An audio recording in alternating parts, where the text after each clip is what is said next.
हे असे आपल्याला समोर राहिलं हे त्याच्यापासून सुरुवात करायची.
हे महत्त्वाचं आहे.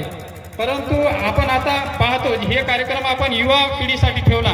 युवा पिढीसाठी मार्गदर्शक सुद्धा या ठिकाणी आले आहेत, पण युवा पिढी अशी आजूबाजूला खोळंबली. ही शोकांतिका आहे, ही दूर झाली पाहिजे. सर, आम्हाला आरक्षण कशामुळे आहे?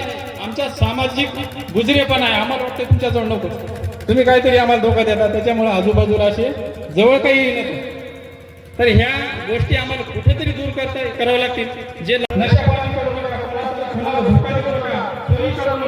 हे पण आपल्याला बिरसा मुंडाने सांगितले. तुम्ही जर जयंतीला मोठ्याला डीजे लावत असाल, दारू पित असाल, तर आपली जयंती साजरी झाली का?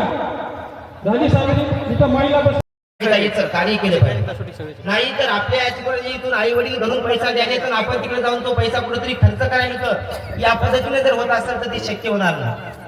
म्हणूनच आपल्याला जे काही साध्य काम करायचं असेल ते आई वडिलांनी जो विश्वास ठेवलाय तो विश्वास साध्य करण्याचं काम मुलांना सुद्धा तेवढंच केलं.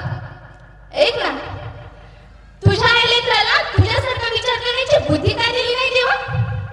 आज 31च्या रात्री तुझा हा मावळा दडपत किल्ल्याच्या पायथ्याशी जर काय डर्टी मनाला पार्टी करत असतील तर खरंच सुरक्षित राहतील काय यांची घरटी? अगोदर ती तुझी लेकर पहाटे उठे, लढायला सुटे, तलवार सुटे, पण पिछे काढे. आणि आताची लेकर उशिरा उठे, दारू प्यायला सुटे, गिलास सुटे, पण पिछे काढे. बरोबर आहे की नाही? विचारांना मी प्रथम अभिवादन करतो.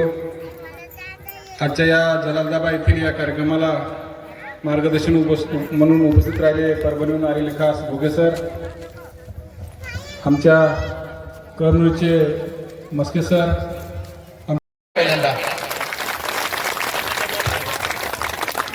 आजीबाई तुम्ही वाजल्या.